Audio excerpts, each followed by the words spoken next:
Le musée d'histoire naturelle de Lille s'est refait une beauté. Avec une augmentation de l'espace dédié au public de 400 m², le musée préféré des petits a fini sa phase 1 des travaux. Marie-Pierre Bresson, adjointe à la culture à la mairie de Lille, nous explique cette première phase.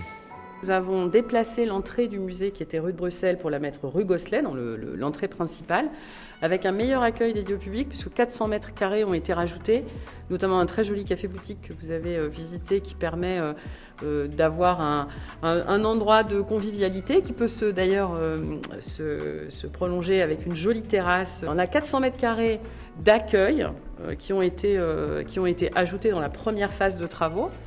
Et puis donc là, nous sommes en train de travailler sur le projet scientifique et culturel qui, lui, va permettre d'augmenter encore la superficie du musée, mais cette fois-ci pour les expositions. Et pour ces expositions, le musée peut bien utiliser ses archives.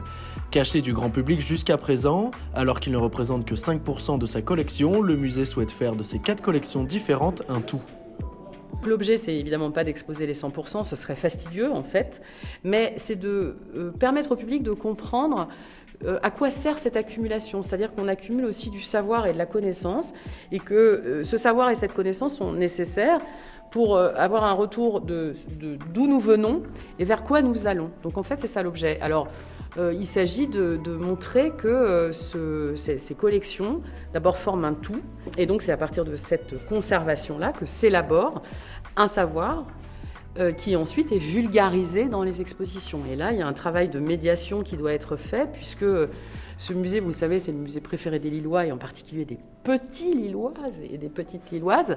Et donc l'objet, c'est de faire en sorte que, bien sûr, ce savoir-là soit accessible. Accessible aux plus petits, c'est tout l'objectif de ces travaux.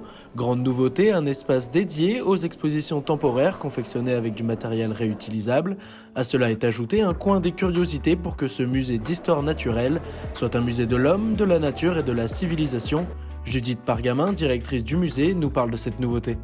C'est très clair qu'on est un musée d'histoire naturelle à travers nos expositions, mais en réalité on est aussi un musée qui conserve des collections et d'ethnographie et d'histoire des sciences, et d'histoire industrielle. Et donc l'idée c'est de faire une petite sélection, alors petite parce qu'on n'a pas un espace supplémentaire qui est énorme, mais la plus représentative possible de toute cette richesse et cette diversité. Je voudrais sortir d'une histoire qui est très disciplinaire, puisque ces 4 collections, ça a été 4 musées indépendants qu'on a regroupés physiquement dans un lieu, mais finalement se le réapproprier comme une grande collection.